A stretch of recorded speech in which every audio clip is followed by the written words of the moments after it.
Freeport, where is it? Freeport. Hi, good morning, Board. It's Alan Johnson. Yes, Alan, what's up? Good morning. A couple of quick things. The gentleman who called with the thing that says, the today for you, tomorrow for me. Right. I think that's something we need to remove out of the mind of the Bahamian people. See, because what it does, it says that we must wait rather than share equally in the opportunities that is available to us as Bahamians. And I always hear that during the political rhetoric, you know, like today for me, tomorrow for you. So the concept is, if there's a full pie there, why should you have the complete pie and I wait for another pie tomorrow when we could each have a slice? Okay? Now to Sydney, I want you to understand, a contract involves two people, two individuals, where they both have the ability and the intent on keeping their words. Okay? Now, about let me come to crime, but let me speak quickly on the Grand Bahama toxins that is happening here in Grand Bahama from the industrial sector before I come to your crime and punishment. What happens is, I think the Bahamian people, especially in Grand Bahama, need to get together and agitate to the government to form, from the Minister of the Environment, to form a committee to begin an investigative process of all the activities that have taken place in Grand Bahama over the last 50 years. Because one of the things that concerns me in my observation is that you have toxins and chemicals and other things that is brought into the Bahamas, but I don't know if there's any record of disposal or removal from Grand Bahama. And so the question would then have to be, if you're bringing in these toxins and you're bringing in these byproducts from the refinery and the chemical production for the various facilities that produce medicine and other chemicals here in the Bahamas, even various styrofoams and other things, what happens to the byproduct? Where is the documentation that shows the proper disposal? Is it being pumped into our grounds? Is it being thrown out in the landfill? Is the landfill in the proper position to maintain and secure it for the last 50 years or even into the future? So that is an organized approach that has to be taken, considering that Grand Bahama is the industrial capital of the Bahamas and will continue to be based under the Hawks-Wakeek Agreement. Whatever is missing can just be put in place to begin to address that right away. But see, Alan, what about your members of parliament, man? You all have, what, 5 members of parliament? We have 6. 6? Yes. 6 members of parliament, 6 mouthpieces, and a couple of them are lawyers. You telling me, you being a community activist, you can't approach one of them and certainly get a resolution, like Ms. Vernice Grant, for instance, who represents 8 Mile Rock, where the fumes are apparently a problem? Well, see, that's where the problem is, where partisan politics comes in, because what it does, it puts individuals in a position to take the position of the party over people.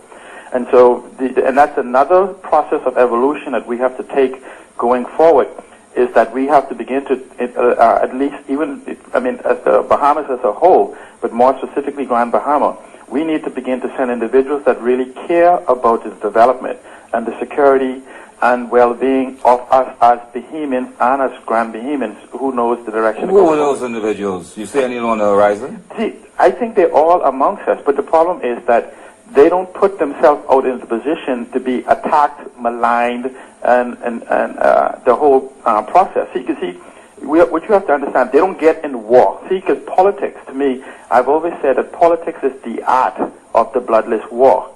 And so until we actually remove that war, okay, and make it a fight for the improvement, development, and enhancement of us as Bahamians, then we're going to continue in this continuous cycle that we've went through for the last 36 years. Well, why don't you run next election? You're a good supporter of a particular party.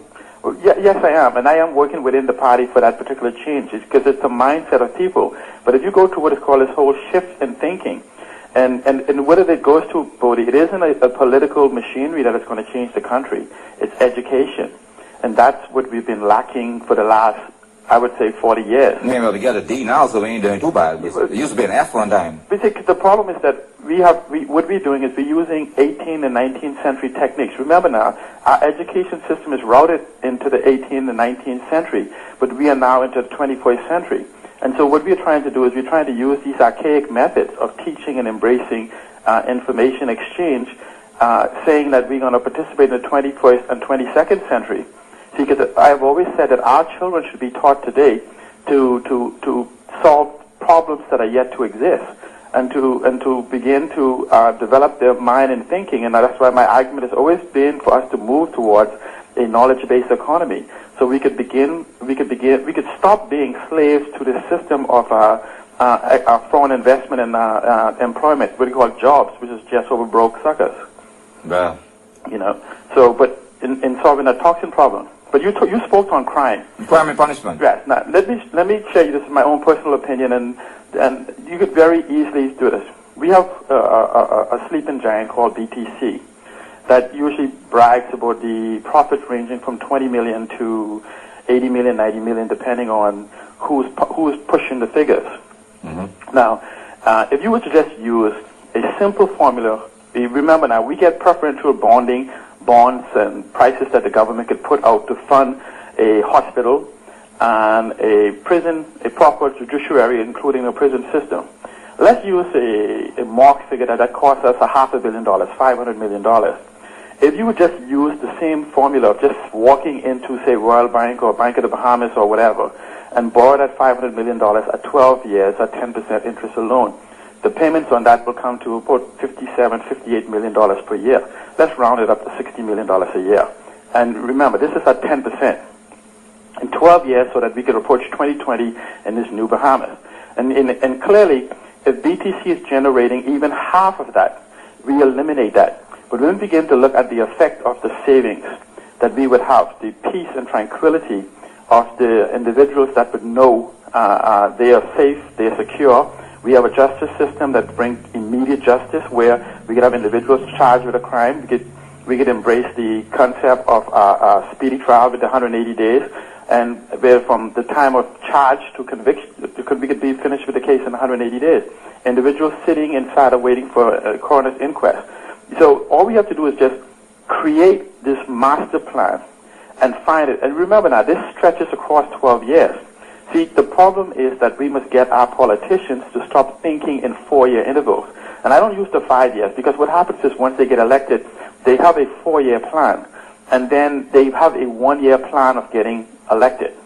And so we need to think broader than that. But if you were to take the effect of even the government issuing a bond for this $500 million to build the hospital, to build a first-class prison system, to build a first-class judiciary, you could ask any Bahamian if they are willing to put $60 million in this $2 billion budget. $60 million in this $2 billion budget. Let me repeat it again. $60 million a year in a $2 billion budget, so they could have peace. Which is a drop in the bucket. Huh? Drop in the bucket. But you know, see, Alan, what I would suggest that we even should consider doing too is this, is that since we are all in this boat together, whether we PLP, FNMs, or independent or whatever else, let the government set up a correctional institution or correctional commission or whatever you call it, to design and to build the prison.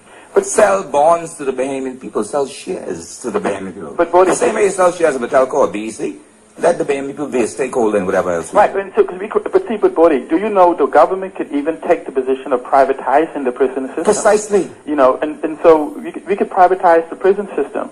But what happens is when you talk about selling BEC, you have a cash cow. And yes, the problem with BTC is that you may have a mismanagement. And so you don't sell the cow. You find a better manager of it. Okay? But for our politicians, I have something to say to them. I say, woe to the shepherd that feeds himself and not his sheep. See, Alan, when you coming back to Nassau? Probably next week. Well, you let Mr. Grant or myself know, and so we don't have the fiasco we had last time, but I do want you to come back at your earliest convenience. All right, sir. God bless you. All right. We're going to take a